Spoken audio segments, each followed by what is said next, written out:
So I think, is it a risk? Absolutely. Owning any business is going to be a risk at the end of the day, especially now with government contracts getting cut, with federal employees getting cut. It's a risk for everybody. But I think there's no reward without a risk, right? I think that's every entrepreneur's mindset, and I think it's something to really keep in mind because there is no reward without a risk, right? Like I could have stayed in the federal government, I could have had the same job, I could have been doing the same things, you know, had my pension, had my 401k, like had all the same things. But then at the end of the day, I think I was at a point where that's just not what I wanted to do anymore, right? I wanted something more. I wanted something that was mine and something that we could look back on 20 years from now and be like, wow, we really did this, you know? Awesome. I researched a lot about your company. For my viewers and listeners, like, can you give a brief intro to what your company is and what you do and how you make an impact? So, my company is called Boostaro. Right now, we're really at the forefront of technological innovation. We specialize in AI and agile consulting, but I think for 2025, we're really trying to focus on AI, delivering transformative solutions, bridging the gap between cutting edge technology and human centered design.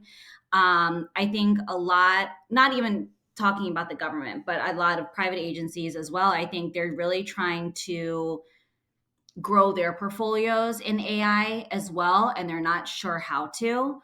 And I think that's where Boostaro comes in as a consultant, but also on the development end in terms of AI adoption strategies, implementation services, very specialized training programs that we have. We have a lot of AI trainings that have to do with AI in general, AI agents, also AI in the government.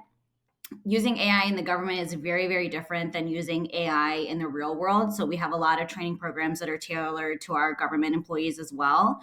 But we also have a deep understanding and expertise in agile methodologies, which is a lot of the work that we do right now at CMS, with our primary focus, like I said, on the government sector. So that's like a very high level of Boostaro. Boostaro. So, say if I have a small business, can I use Boostaro to improve my processes?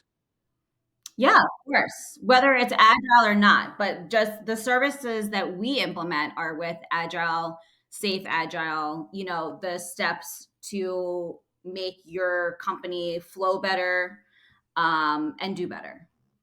And any small companies that like are new entrepreneur that's listening to this and they want to use your services, what's the best way to reach out to you? Is it only through website? Website, LinkedIn, email, text. I mean, my phone is always blowing up. So I would say like LinkedIn has been, I mean, it's funny, like some of the deepest relationships that I've built this past year are in people that I've never met in person and that I've like grown this relationship with via LinkedIn. And, then, we've had meetings and things like that on the side, but initially met all these people on LinkedIn. Oh wow, I don't use LinkedIn as much, but this is pretty much mind-blowing to see LinkedIn can bring in so much for, you Yes. know, Yeah. businesses like, to Yeah, approach it and really can. It really can because I think there's so many different niche markets out there that people have that you don't even know of.